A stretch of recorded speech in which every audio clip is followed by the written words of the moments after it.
సువార్త అందని ఊరు ఉండనే కూడదు, సంఘము లేని గ్రామం అసలుండకూడదు.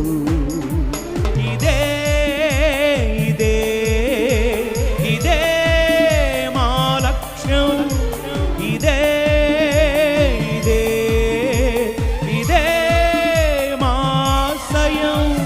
సువార్త అందని ఊరు ఉండని కూడదు, సంఘము లేని గ్రామం అసలుండకూడదు. ఈ లక్ష్య సాధనలో నే లక్ష్య పెట్టను నా ప్రాణం, సిలువను మోయుచు శ్రమలు సహించుచు సాగెదను మును ముందుకు, చాటెదను సువార్తను. సాగెదము మును ముందుకు, చాటెదము సువార్తను. సువార్త అందని ఊరు ఉండని కూడ